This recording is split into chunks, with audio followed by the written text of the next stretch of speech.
Hey everyone, my name is Chris Linsell, and I'm here with 7 of my favorite real estate prospecting hacks. Let's go. People often quit when they don't see the results immediately that they're looking for, which is why I've put together 7 of my favorite real estate prospecting hacks that you can use to up your game, get better results, and push forward to the next level.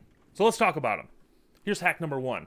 It's use a compelling market statistic to start the conversation, but not be the conversation. Guys, your prospect's attention span when it comes to numbers is extremely short. Numbers are a great way to grab a hold of somebody's attention, but you need to pivot the conversation so it becomes about something that they can stay better engaged with.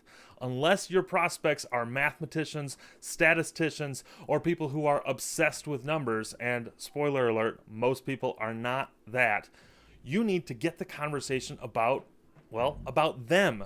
Turn a conversation with a prospect from a number to your prospect's personal story. Everyone loves talking about themselves, so use that as a way to get to the next spot in the pipeline. Hack number 2. Make your prospecting goals about work done, not about appointments set. This one is tough, especially for folks who need some immediate feedback on their own success. But guys, real estate prospecting is a multi-touch process. Even the most successful prospectors across the United States in the real estate field require upwards of 5, 6, even 7 touches with cold prospects before they start having serious conversations about appointments, about listings, about representing them as a buyer. So you can't set your goals just when it comes to appointments or just when it comes to signing a buyer. You've got to set your goals about meeting markers, making contacts, creating elements of conversation that are going to set you up for the next conversation. If you make your goals about work done and not about appointments being set, you're going to feel more successful. And I promise, those appointments are going to come. You just got to stick to it. Hack number 3, use an auto dialer. Look, I know not everybody likes to prospect on the phone, but phone prospecting is one of the most effective ways to reach your potential clients. You can send them letters, you can send them emails, you can send them postcards, you can even send them text messages, but a phone call is the best way to connect one-on-one with somebody. They can hear your voice, they can read your intonation, and you can do the same with them. Phone prospecting, though, can be really inefficient. You've got to dial each number manually. You've got to set up your big phone list. You've got to gather those numbers in the first place. By using an auto dialer, which is just technology to keep you in the flow, to keep numbers dialing, you can dial upwards of 400% the number of calls that you would be making if you were dialing manually. Now, you can use services like RedX, or maybe your CRM has an auto dialer to it. But the fact of the matter is, the more calls you make, the more appointments you are going to set. So why wouldn't you use technology that is going to allow you to make more calls during your prospecting? Okay, next one. Outsource your direct mail. Yeah, I know. Hear me out here. You don't want to be doing your own direct mail. And this is why. Your direct mail, it is something that is an easy way to make a connection with your clients, but it's really time consuming. In fact, there is so much busy work that comes with direct mail, it isn't the best use of your time. You can pay somebody $10 an hour or less to stamp, to seal, to deliver your letters to the post office or your postcards to the post office. If you want to be a $100,000 agent, you've got to be billing your time at about $50 an hour. Think about what you could be doing with the hours that you have to spend going through all of the administrative process of getting your direct mail. You could be following up with people who have responded to your other direct mail. You could be out with clients, doing appointments. You could be door knocking in neighborhoods. There are so many prospecting things that you could be doing. And if you have to bill your time at $10 an hour instead of $50 an hour, you are going to miss out. All right, we're rounding. Here's my next hack. Connect your prospecting efforts across platforms. Okay, I've listed a lot of different prospecting methods. You could prospect using direct mail. You could prospect using the telephone. You could prospect using text messages. I even mentioned the much feared door knocking. You could do all of those things, but if you're doing them individually and you're not keeping in mind the entire effort together, you are missing out. Here's an idea of what I mean when I say connect your prospecting efforts. Let's say you're prospecting an individual neighborhood. Now, you could just send them all a letter, and if they don't respond, that's it. But think about how effective it would be if you created a social media ad targeted just at this neighborhood. And they go on Facebook and they see your ad, they get introduced to who you are. And then once that ad starts running, you drop a postcard in the mail. It extends the message of introduction. After that ad and that postcard are delivered, you follow up with a text message. Maybe you're using a platform like RedX and you've got phone numbers for members of the community.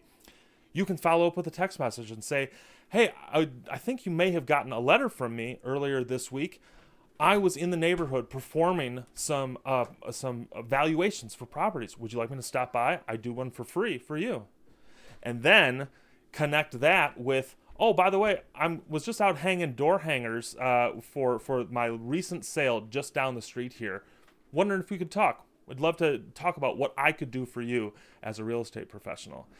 All of these things working together create a warmer contact at every stage. So by the time you get to that door knock, when you're hanging that door hanger, you've got somebody who has heard about you or from you upwards of 3 or 4 times. Okay, coming close to the end. We've passed the halfway point. The next hack is ask expired listings the right question. Now, we all love expired listings. Expired listings are the prospector's dream. These are people who have said, I want to sell my house, and it didn't happen. These are people who said, my house was on the market. I even listed it with an agent. I agreed to pay a commission, and it didn't happen. So how do you connect with these people? Well, you ask them the right question, which is, why didn't your house sell when it was last on the market? And then you listen very carefully, because inevitably what these people are going to tell you is what they think their last agent did wrong. If you want to scoop that listing and put it in your pocket, listen to what they say and then create a plan while you're on the phone with them on how you wouldn't make the same mistake twice. If you can address what their last agent didn't do right, and convince them that you won't make that same mistake, you've got yourself a new listing. Last but certainly not least, our 7th prospecting hack. Make FSBO sellers an offer they can't refuse. Okay, FSBOs, in my mind, are a very close second to how valuable prospecting opportunities are to expireds, okay? FSBOs, they're coming in, they got the silver medal, they're so close, and so we want to make sure we're paying attention to these guys too. So how do we make a FSBO seller an offer they can't refuse? Well, first we have to find out what their make me move number is.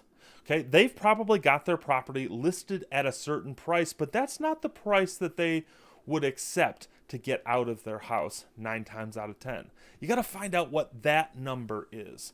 And often that number is markedly lower than what their actual list price is. If you can tease out their make me move number, you then have a starting point that you can build a listing strategy around. Let's say their make me move number is maybe a little unreasonable. Maybe it's not something that the market can bear. That's okay. You know that their house under normal circumstances is not going to sell for that number. And so you can keep in contact with them. You can continue to nurture that relationship. And so once they get frustrated with the FSBO market, you can come back and say, you know, I did a little valuation on your home. I know you said this was your make me move number. What if we got you this one? maybe just a little bit below. And they're going to say, well, yeah, of course, that would be great, but then I'd have to pay your commission and I wouldn't be anywhere close to that. And you say, no, no, we've got a plan so we can get you your proceeds to that number.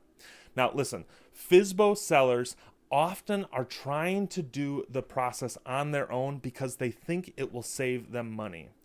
What you have to do as an agent, if you want to convert FSBOs, is create a conversation where you can, one, demonstrate your value, and two, show them that there is a path to a number that will make them happy by using the traditional listing system. And all of that starts by finding out what that nugget is, what that make me move number is. Well, that's it, my 7 real estate prospecting hacks. Thanks for watching. I really hope that you found some value here, and I want to hear about it. Tell me in a comment below, how is real estate prospecting going for you? What are you excited about? What are you frustrated about? And how are these hacks helping you? I really want to know, and I'd love to start a conversation about it. If you're looking for prospecting tools, we've got some fantastic real estate prospecting letter templates that I want to pass on to you. They are in the description. Follow the link in the description below. Check out these real estate prospecting letter templates and get them plugged into your prospecting strategy. If you liked what you saw here today, make sure to hit that like button and also subscribe to the channel. It really helps us out, and we want to get you into the loop whenever there's new real estate content that will help better your business. In fact, hit that little bell. That way you'll be notified whenever something brand new drops on the channel. Once again, thanks for watching. Hope you have a fantastic, fantastic day, and we'll see you next time.